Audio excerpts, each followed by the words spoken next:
오늘 새벽 우리에게 주신 하나님의 말씀은 욥기 18장입니다. 구약 성경 778면입니다. 수아 사람 빌닷이 대답하여 이르되, 너희가 어느 때에 가서 말의 끝을 맺겠느냐? 깨달으라. 그 후에야 우리가 말하리라. 어찌하여 우리를 짐승으로 여기며 부정하게 보느냐? 울분을 터뜨리며 자기 자신을 찢는 사람아, 너 때문에 땅이 버림을 받겠느냐? 바위가 그 자리에서 옮겨지겠느냐? 악인의 빛은 꺼지고 그의 불꽃은 빛나지 않을 것이요, 그의 장막 안의 빛은 어두워지고 그 위의 등불은 꺼질 것이요, 그의 활기찬 걸음이 피곤하여지고 그가 마련한 꾀에 스스로 빠질 것이니, 이는 그의 발이 그물에 빠지고 올가미에 걸려들며 그의 발 뒤꿈치는 덫에 치이고 그의 몸은 올무에 얽힐 것이며, 그를 잡을 덫이 땅에 숨겨져 있고 그를 빠뜨릴 함정이 길목에 있으며, 무서운 것이 사방에서 그를 놀라게 하고 그 뒤를 쫓아갈 것이며, 그의 힘은 기근으로 말미암아 쇠하고 그 곁에는 재앙이 기다릴 것이며, 질병이 그의 피부를 삼키리니 곧 사망의 장자가 그의 지체를 먹을 것이며, 그가 의지하던 것들이 장막에서 뽑히며 그는 공포의 왕에게로 잡혀가고 그에게 속하지 않은 자가 그의 장막에 거하리니, 유황이 그의 처소에 뿌려질 것이며 밑으로 그의 뿌리가 마르고 위로는 그의 가지가 시들 것이며, 그를 기념함이 땅에서 사라지고 거리에서는 그의 이름이 전해지지 않을 것이며, 그는 광명으로부터 흑암으로 쫓겨 들어가며 세상에서 쫓겨날 것이며, 그는 그의 백성 가운데 후손도 없고 후에도 없을 것이며, 그가 거하던 곳에는 남은 자가 한 사람도 없을 것이라. 그의 운명에 서쪽에 소는 자와 동쪽에 소는 자가 깜짝 놀라리라. 참으로 불의한 자의 집이 이러하고 하나님을 알지 못하는 자의 처소도 이러하니라. 오늘 새벽에도 하나님의 은혜가 함께하기를 간절히 축복합니다. 모든 것을 일반화해서 말하기는 어렵지만, 대체적으로 남자들은 대화할 때 문제 해결하려는 데 초점을 맞춰서 대화를 합니다. 반면 여성들은 일반적으로 문제 해결보다는 관계의 해결 혹은 마음을 헤아리는 데 초점을 맞춰서 대화를 합니다. 그래서 예전에 남자와 여자 비교하는 프로그램을 보면 남자 여자 대화 방법이 달라도 너무 다르다라고 이야기를 하죠. 그래서 화성에서 온 남자, 금성에서 온 여자라는 책이 나올 만큼 이 모든 문제 해결 관점이 다르다라는 것, 이것을 보여준 적이 있습니다. 오늘 욥기 말씀에 나오는 친구들은 다 하나같이 남자들입니다. 그래서 욥이 좀 다른 각도로 본다면, 욥이 고난을 당했을 때 그 문제를 어떻게 해결해 줄까라는 입장에서 친구들이 접근을 하죠. 지금 고통당하는 문제, 지금 이 병 때문에 그런가, 그런 것은 관심이 없습니다. 욥이 당하는 고난, 특별히 재산이 사라지고 자녀들이 죽고 또 건강을 잃어버린 것을 볼 때 단지 건강의 문제였다면 무엇을 바꿀까 하면 되겠지만, 이 고난의 문제를 깊이 들어가다 보니 지금 이 고통당하는 이 형국을 봤을 때는 악인들이 당하는 고통과 똑같다라고 본 겁니다. 그래서 친구들은 이야기를 합니다. 너 고통당하는 것을 보니 이것은 분명히 내 죄가 있을 것이다. 그래서 이 죄를 해결해야지만 하나님께서 이 문제를 걷어가 주실 거다라고 대화를 하게 된 겁니다. 그러다 보니 이 대화 속에 논쟁이 점점점 거세졌죠. 지금 엘리바스, 빌닷, 소발은 고난의 문제를 자꾸 해결하려고만 하고 있습니다. 그렇게 이 지혜로 해결하다 보니 욥이 얼마나 힘든가에는 관심이 없고, 단지 이 죄의 문제를 해결해야지 네가 온전히 회복될 것이다에 초점이 맞춰졌습니다. 바로 이제 그 두 번째 논쟁이 시작됐던 이야기가 진행됩니다. 첫날에는 엘리바스, 두 번째 라운드에서는 엘리바스가 시작했다면, 이제 두 번째 오늘 말씀에는 수아 사람 빌닷이 말을 하기 시작하죠. 빌닷은 오늘 말씀을 자세히 보면 엘리바스와 욥이 논쟁하는 이 모습을 보고 오랫동안 기다렸던 것 같습니다. 그래서 2절에 보면 너희가 어느 때에 가서 말의 끝을 맺겠느냐 깨달으라. 그 후에야 우리가 말하리라. 너희 논쟁하는 걸 보니 한참 공방하는 것 내가 한참을 기다렸는데 야 그거 지금 지혜가 없어서 그렇게 논쟁하는 거야. 내가 이제 이 논쟁을 끝내주겠어 하고 대화에 끼기 시작하죠. 그러면서 이 빌닷이라는 사람이 욥이 했던 말 마지막 부분을 인용해서 오늘 대화를 합니다. 욥이 마지막에 어제 말씀 17장에 보면 땅이 나를 지금 내 처소를 마련해 주어야지 나는 오고 갈 데가 없다. 땅조차 나를 버리는데 땅만큼은 내 이 아픔과 힘든 것을 받아주어야 한다라고 이야기를 합니다. 근데 그 이야기에 이 빌닷의 경우에는 그것조차 잘못됐다라고 생각을 한 겁니다. 욥이 너무 아집과 고집으로 똘똘 뭉쳐서 지금 네가 죄를 짓고 나서 무슨 땅에게 나를 받아달라고 하느냐라는 이야기를 합니다. 마치 이 지금 빌닷은 검찰과 총 비슷한 모습을 취합니다. 재판하는 모습들 드라마를 통해서 보면 검찰은 고발하는 사람이죠. 그래서 어떤 사람이 재판을 받게 되면 이 사람이 범인이라고 생각을 하고 취조를 합니다.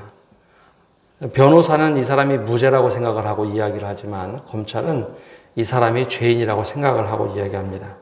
그래서 모든 것 하나하나 다 꼼꼼히 따져가면서 죄인으로서 무엇을 잘못했는가 취조를 하죠.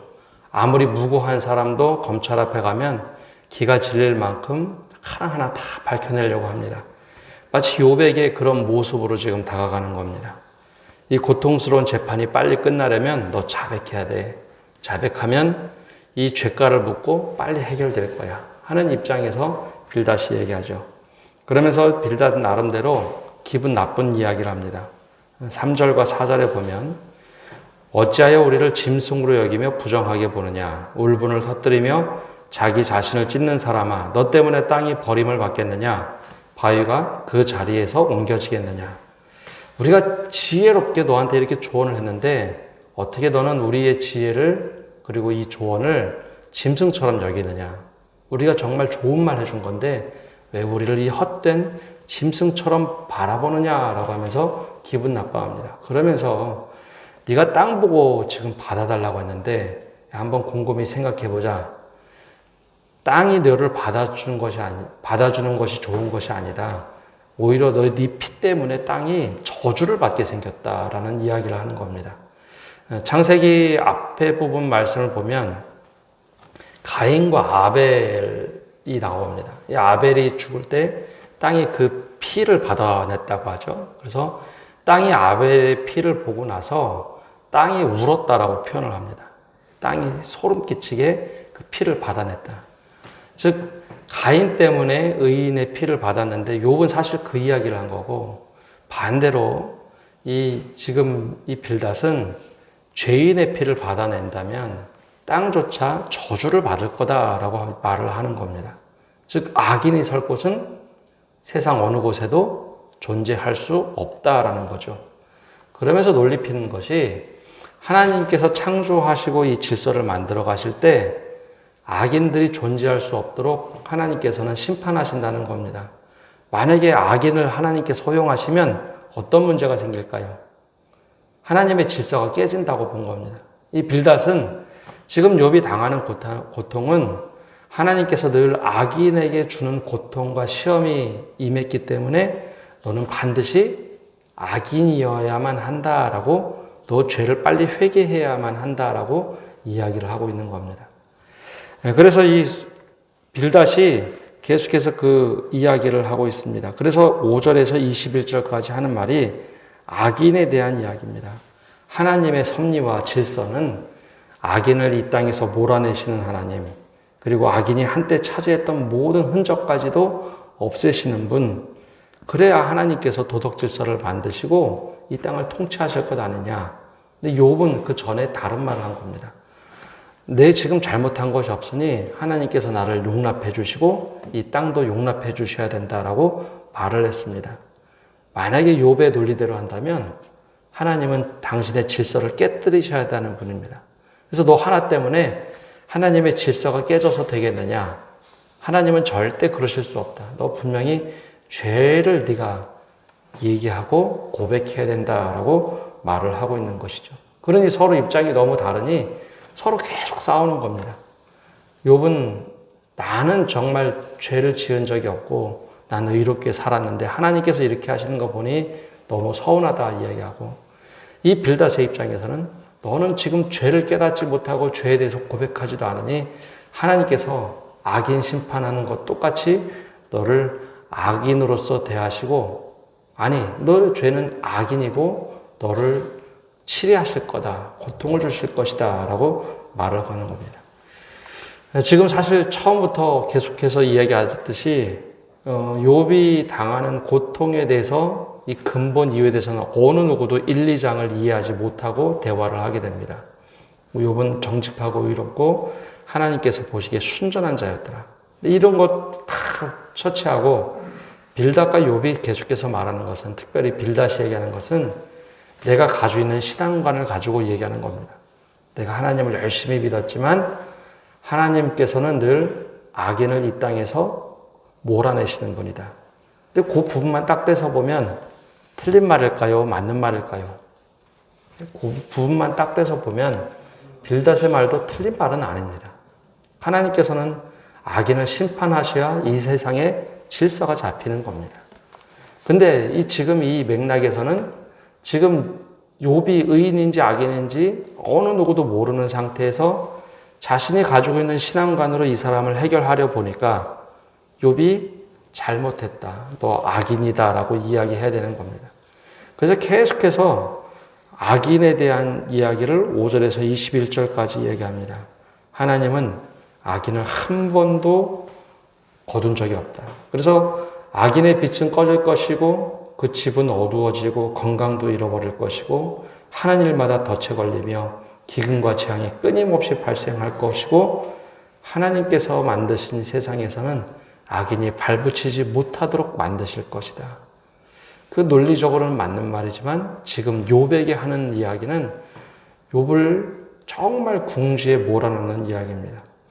그래서 이 마지막에 이 빌닷이 이런 말을 하죠. 21절 말씀에 이렇게 기록되어 있습니다.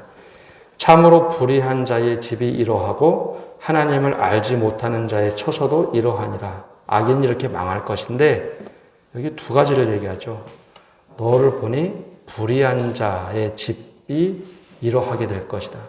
처음에 욥이 그 전에 그 이야기 했다고 했죠. 땅이 나를 받아줘야 하는데 어느 땅도 어느 집도 너를 받아줄 사람은 없다. 네가 불의한 자이기 때문에 지금 당하는 고통을 봐서는 넌 불의한 자다. 아니 더 나가서 너 지금 정말 하나님을 믿는 자가 맞느냐? 하나님을 믿지 않는 사람, 하나님을 알지 못하는 사람하고 똑같은 모습의 고난을 당하는 거 보니 너 하나님을 잘못 알았구나 라고 빌닷이 지적을 합니다. 급기야 이제 빌닷이 한 얘기, 불의한 자, 하나님을 알지 못하는 자까지 욥을 막 몰아냅니다. 어떠한 마음이 드십니까? 우리가 빌닷의 입장이라면 우리의 신앙관을 가지고 이 사람을 막 정죄하는 것이 옳아 보이십니까? 아니면 욥의 입장이라면 누군가 신앙의 잣대를 가지고 너 잘못했어, 너 회개했어 계속 추궁을 한다면 우리는 또 어떤 마음이 들까요? 하나님께서 우리에게 율법을 주시고 또 언약을 맺으시면서 우리로 하여금 궁극적으로 갖게 한 것은 신앙, 믿음입니다. 하나님과 어떻게 동행하며 이 세상에 살 것인가. 그것 때문에 율법을 주시고 예배하는 방법을 주시고 또 언약을 맺으신 하나님이십니다. 근데 여기에 가장 중요한 것은 하나님이 우리를 너무 사랑하셔서 야, 나와 함께 동행하자. 그 취지에서 율법도 주시고 언약도 맺으시고 모든 예배도 허락하신 것인데 정작 중요한 하나님과 동행하는 것은 다 잃어버리고 껍데기만 남으면 빌닷처럼 이야기하기 쉽습니다. 아, 너 지금 예배 안 드리는 거 보니까 벌 받았구나. 너 지금 예배 안 드려서 벌 받았어. 너 지금 말씀대로 안 살아서 벌 받았어. 이 이야기하기가 너무 쉽다는 겁니다. 근데 거기서 가장 중요한 것은 하나님과 어떻게 동행할 수 있도록 우리가 이야기해주고 권면해주고 또 그 사람의 길들을 자꾸 제시해줘야 하는데 우린 결과적으로 때로는 껍데기만 남은 율법을 강조하고 또 모든 것을 율법화해서 이야기를 합니다. 근데 이것을 보고 화석화된다, 종교화된다라고 얘기를 합니다. 신앙을 얘기하는 것이 아니라 종교화로 된 것만 얘기하면 우리가 그렇게 비판하기가 쉽습니다. 근데 하나님께서 정말 원하시는 것은 우리가 종교화돼서 종교인으로 사는 것이 아니라 매일매일 삶 속에서 하나님과 동행하기를 원하시는 분입니다. 그래서 빌닷의 말이 부분적으로는 다 맞는 말이지만 지금 욥에게 가서는 함께 울고 함께 기도해 주는 것. 욥이 내가 정말 하나님께서 나를 치셔서 내가 갈 곳이 없다. 그러면 같이 옆에서 모세처럼 혹은 사도 바울처럼 기도해 주는 것. 하나님 차라리 우리에게 같이 벌을 내리실지언정 이 사람을 지금 회복시켜 주시고 구원해 주십시오. 지금 여기서 건져 주십시오. 라고 기도하는 것. 이것이 맞는 모습일 겁니다. 그래서 욥의 하소연은 계속해서 그러한 하소연이 나옵니다. 지금 너희가 할 것은 이 얘기가 아니라 나를 지금 위로해주고 하나님께 탄원해야 되는 것 아니냐. 근데 이 세 지혜자들은 하나님을 너무 잘 믿는다고 하면서 율법으로만 다가옵니다. 혹시 우리들의 모습 쪽에 이런 모습은 없는지 우리가 한번 돌아봐야 합니다. 이 모습이야말로 오히려 하나님께 나가게 하는데 걸림돌이 될 수 있다는 것. 오히려 하나님께 정말 기도하고 싶은 사람에게 기도조차 하지 못하도록 할 수 있다는 것을 우리가 늘 기억해야 합니다. 오늘 이 새벽에도 이 말씀의 은혜를 기억하면서 기도하시며 나가시는 성도 여러분 되시기를 바랍니다. 기도하겠습니다. 하나님, 오늘 새벽에도 주님 앞에 나와 기도하며 말씀을 듣습니다. 이 빌닷의 이야기 속에 하나님 때로는 칼이 들어있고 아픔이 들어있습니다. 욥이 이 말씀을 들으면 들을수록 욥이 어쩔 줄을 몰라하고 좌절합니다. 행여나 하나님 우리들의 모습에 빌닷의 모습이 있지는 않는지 돌아보게 하여 주옵소서. 어떤 문제를 해결하기 위하여 우리 입에서 나오는 것이 생명을 살리는 말인지 때로는 생명을 죽이는 말인지 우리 스스로 돌아보게 하여 주시고 생명을 살릴 수 있는 거룩한 말들로 가득 채워 주시옵소서. 부분적으로는 맞지만은 때로는 그 말이 적재적소에 잘 쓰여졌을 때 생명을 살릴 수 있는 말이 될 수 있도록 우리들의 입술을 정하게 하여 주옵소서. 오늘 하루도 우리의 삶을 주님께 맡겨드립니다. 우리 삶 속에 하나님께서 역사해 주시고 우리의 모든 것을 다 아시는 주님께서 우리를 선한 방법으로 인도하여 주옵소서. 주님께 오늘 한날도 맡겨드리며 예수님의 이름으로 기도합니다. 아멘.